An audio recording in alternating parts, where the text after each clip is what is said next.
welcome to the 5th Annual PinkNews Awards. Please do remember to pledge and bid in tonight's wonderful charity auction, which is held in honour of the great work done by the Kaleidoscope Trust. They are fighting to ensure that LGBT plus people can live their lives out in the open, free from persecution, wherever in the world they may happen to reside.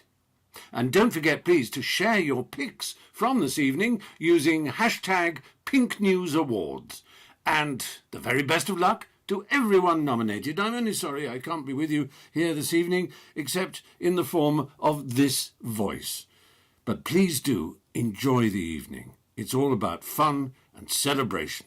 And now, ladies and gentlemen, live before your eyes on this stage, please welcome the leader of the Basket of Adorables, the Chief Executive of Pink News, Mr. Benjamin Cohen.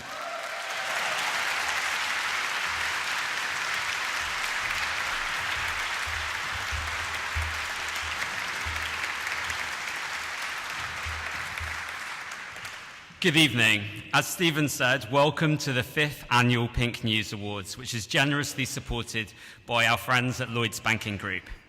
We'll be hearing from Stephen actually throughout the evening as he narrates all of the nominations for tonight's awards.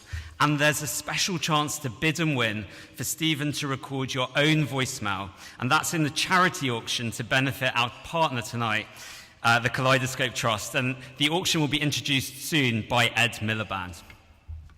2017 has been a very special year for Pink News and the LGBT community at home here in the UK, as we've commemorated the 50th anniversary of the Sexual Offences Act, the partial decriminalisation of homosexuality in England and Wales. It was that legislation that began the journey for the UK to go from the country with the largest number of anti-gay laws on the statute book to what is believed to be the best place in the world to be LGBT. It's still a journey that many countries need to go on, and for that reason we're supporting the Kaleidoscope Trust this year to help support their campaigns to ensure that everyone can have the freedoms that we enjoy here in the UK.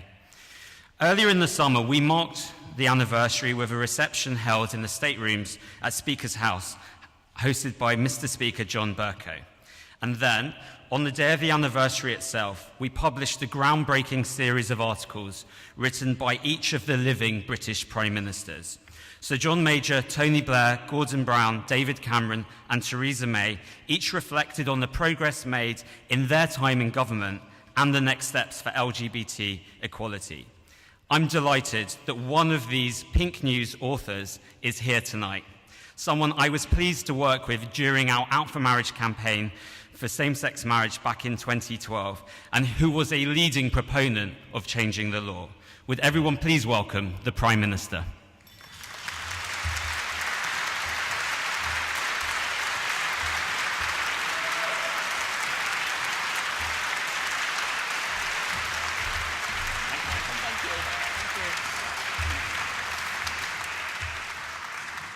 Well, good evening, and it's a huge pleasure to join you tonight. And I want to thank Pink News for hosting this event and for all your pioneering work campaigning on issues of concern for the LGBT community, bringing to attention causes and stories which all too often get overlooked. Now, this is always a special event, but this year we have been marking a truly significant milestone, as Ben has just referred to. 50 years on from the Sexual Offences Act and partial decriminalisation in England and Wales. Britain has been looking back on a sad chapter of our past and celebrating how far we have come as a society. And I was delighted to host a reception in Downing Street on this summer to commemorate this anniversary and to meet a huge range of inspirational LGBT people from all walks of life. Britain has come far in 50 years.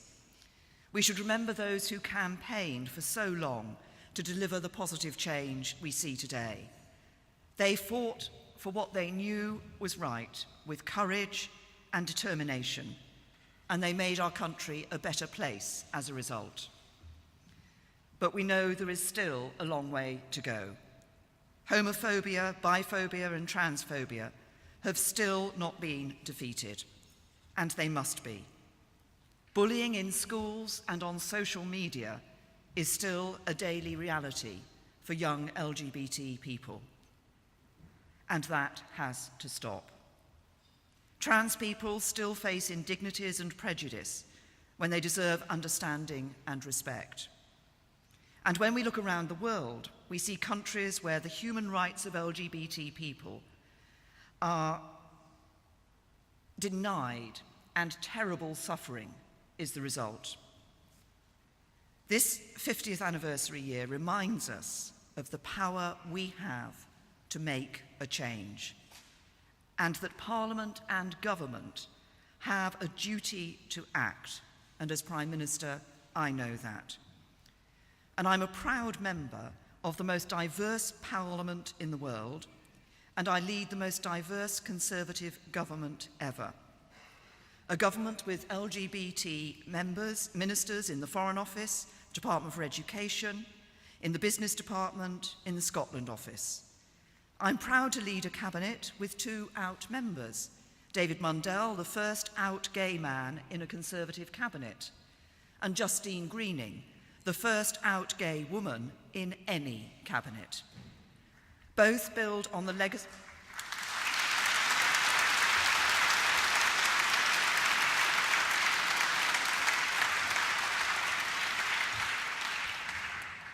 Both build on the legacy of inspirational, trailblazing figures like Lord Smith of Finsbury, who is with you this evening.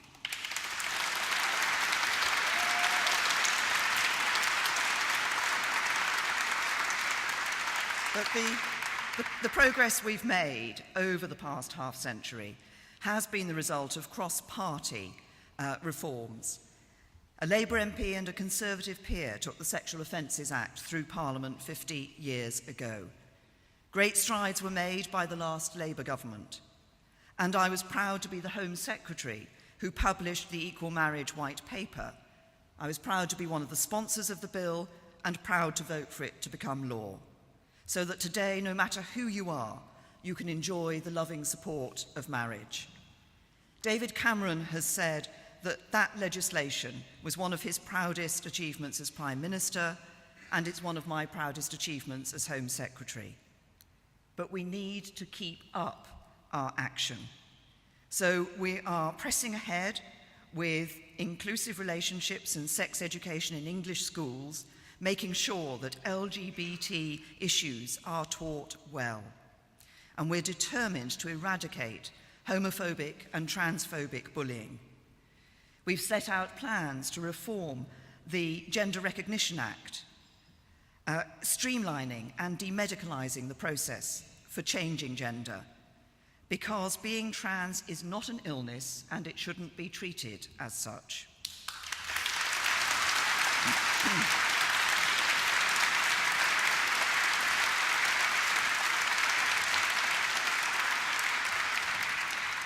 We've completed one of the largest LGBT surveys anywhere in the world, so the government can understand the experiences of LGBT people across the UK and find ways to improve public services for LGBT users.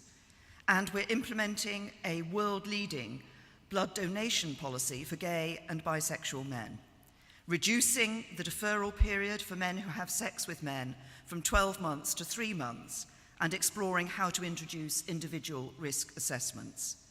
And I pay tribute to the work by Freedom to Donate in campaigning on this issue.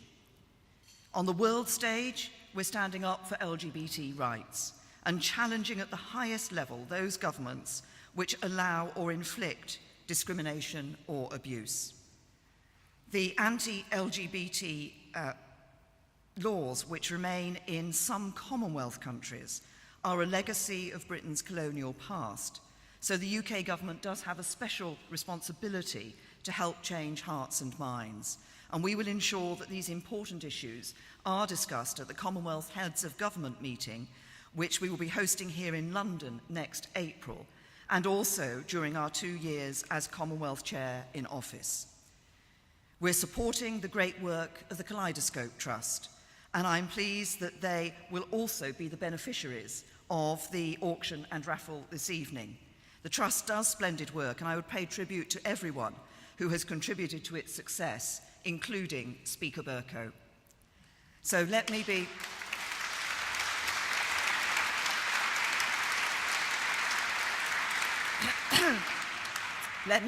absolutely clear. We've come a long way, but there is much still to do, and the government has a plan to deliver. And I'm committed to ensuring that we work that through, because LGBT history is all our history. LGBT success is everyone's success, and LGBT rights are human rights. So let's stand up for those rights together, and together build a better future for everyone in our country. Enjoy the rest of this evening, and thank you very much. It's great to have been with you. Thank you.